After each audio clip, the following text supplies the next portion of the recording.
Hi, I'm Ashley Darnell, and I'm going to be showing you how to make a choice board using Google Slides.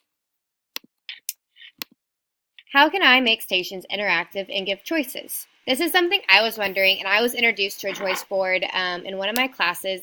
We actually got to complete one, and I just thought it'd be a really good idea for stations if you're having trouble mixing up stations or having problems with students who are getting done early and always are complaining about not knowing what to do. This is a good way of controlling what they are allowed to do, but making it seem like they have more of a choice.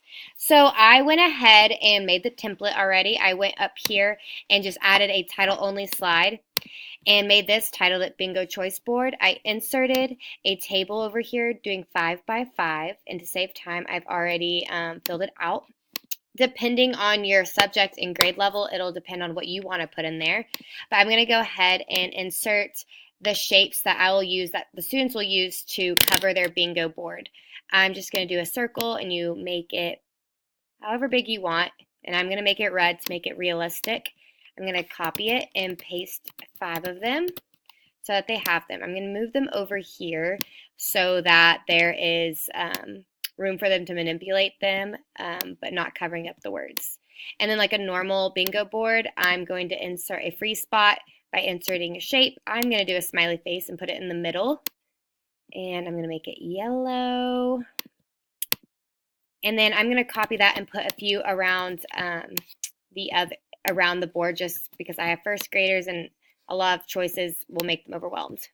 And then I'm going to go ahead and start filling in my content. The best way I've seen is just adding in some normal websites or apps that they notice or they know and will enjoy to get on, but are educational. So I'm just going to go ahead and name it that, and then look it up on there and link it straight there. I'm going to add a assignment that I already have up from previous. I'm going to copy that link, inserting it over here. I'm going to do just sort, and then I'm going to paste that in for them.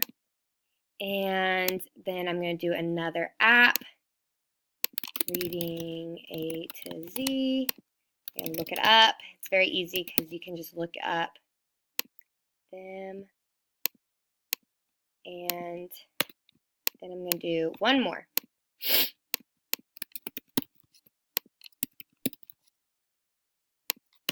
And that is how you would do it.